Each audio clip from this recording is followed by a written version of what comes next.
Excellency, we'll be concluding our conversation this evening, and thank you very much for giving us this time. But we have to conclude with a conversation about future generations. Yes. Article 53 of the Constitution, every child in Kenya has a right to free and compulsory basic education.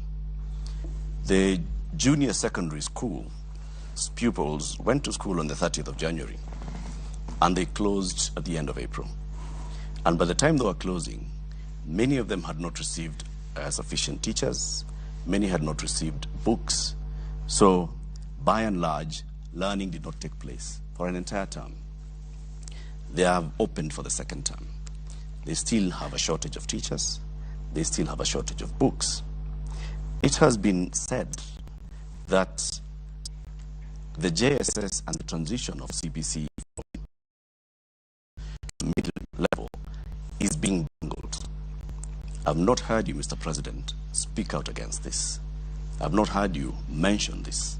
Are you aware, Mr. President, that about 1.19 million children in Kenya are not learning, that there's a crisis? When I came into office, I found a big crisis. That is why I appointed a presidential party to look at education.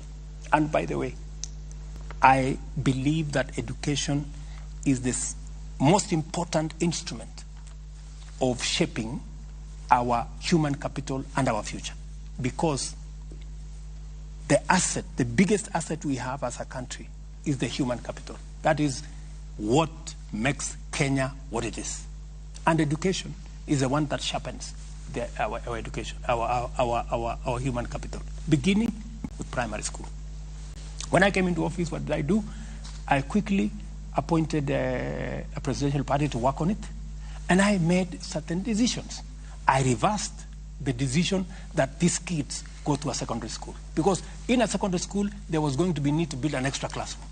When we had already a classroom, we would have a bigger crisis if we had gone that route. We already have a classroom in the primary section. I said they should be retained in the primary section. I also made the decision that it is not necessary to change the uniform, because many of them, we have a problem there of uniform. I don't know how uniform costs, I don't know, 4,000 to 5,000. I don't understand that. 20,000, Mr. President. 14,000, I don't know. So there is a problem there. There is corruption. We must deal with it. And that's a subject for another day. So I made that decision. I also made the decision to hire 35,000 teachers, the largest ever, right? Because there was need. I went ahead because that whole education ecosystem, we are working on refining the CBC to make sure that it is not overloaded. We've agreed on some of the elements. We are working on some of the elements. In fact, the bigger problem there was, and I had to talk to TSC, Madam Nancy Macharia, was that some of the teachers had not even been paid. I asked them, is it a question of money? It was not a question of money. It was a question of forms. They need to fill this, they need to fill this, they have not submitted this, they have not submitted that. And it was a requirement, because this is public money. If you have not submitted all the documentation, you cannot be paid public money. So we try to expedite that. There is a shortage of teachers, without a doubt. And I said it in the election, in the election process. We have a shortage of 110,000 teachers. I am going to fill that gap. We used to hire 5,000 GRs every year. I have scaled it up to 35,000. I want to hire another 35,000 next year. But you know, Latif, I also have to operate within a budget. I need the resources. Yep. When I try to raise the money, you guys make noise at me. Oh, unaongeza ushuru, unaongeza ushuru. Na wewe ndio huyu, unataka watoto wasome. Hakuna walimu. Wapi walimu, bwana president? I mean, we all have to balance all these things. So in the meantime, then, Mr. President, for this year, these JSS learners are definitely not going to be able. No, we have made an intervention on how, because you know the part of the problem is there are some primary schools that did not have enough students to be able to qualify to be a junior secondary classroom. So we're trying to see how we can put together some of the institutions. We're also identifying teachers that have diploma so that we can post them into the JSS, because we now have a bit more in the primary school. So we want to promote those ones in the primary so that they can cover the gap, and hopefully when we move into this new budget, maybe towards September, we can then be able to hire them. So what happens to these cohorts? They will be taught. We have made temporary interventions to be taught. But let me also tell you about the whole subject of education. The crisis you have in CBC, you had the same crisis in our TVETs.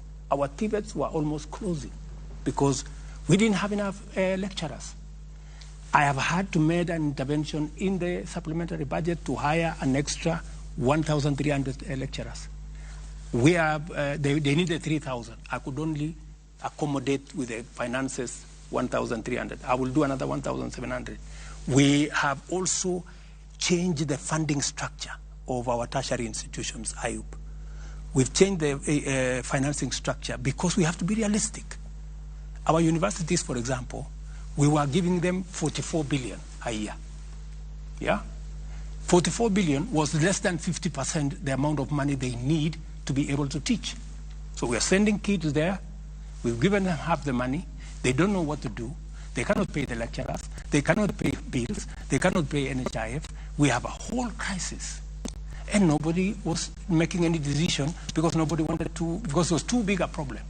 So when we came into office, I asked my economic team, call the vice chancellors. We sat down with vice chancellors. We told them, gentlemen and ladies, let's have a conversation. You know, we have to be realistic. What's going to happen? So we sat down with them. We sat down with the presidential party. I have had like maybe 8 meetings, 2 or 3 hours in my office here on that one subject. Finally, we came up with a funding model, yeah, where 30% of the students, especially those who come from families, about 45,000 students, scholarship fully paid, you know. And we changed the funding structure from giving money as grant to the university to giving money to the student as scholarship, so that we know who and how many. And every student now has to apply for that scholarship. We have a means testing instrument, which has worked for 25 years to determine who can qualify for funding, who does not qualify for funding. 45,000 students will get 100%. That's about, I think, 29% or thereabout. The next group, I think about another 25 or so percent, will get almost 85% scholarship, and part of it will come from loan. They will take a bigger loan, which they can pay later. And the able students, who are about, I think, another 20-something%. My child, Ayub's child, maybe yours has not gone to university. and I mean, those our kids who go to these academies where we pay 300,000, 200,000, we've now said they must pay a little bit fees in the university, between 20,000 and 40,000 a year. And we've moved the funding from 44 billion to 82 billion every year. The celebration that was here by the vice chancellors was amazing, because they've always wanted to have this conversation. Nobody was willing to listen to them. We have moved the funding for our TVET from 5.2 billion shillings to 10 billion. We will be sure that our kids will go to university, and they will be taught. The lecturers will be paid. The emoluments and all the other things will be paid, yep. And we have it on a sound footing. I can tell the country from where I sit, the mess we found in primary school, in our TVETs, in the universities, is sorted. And what is more, I started the agenda of Open University when I was Minister for Higher Education. When I left, it stalled. Again, I want to tell the people, the great people of Kenya, opportunity to go to an open university.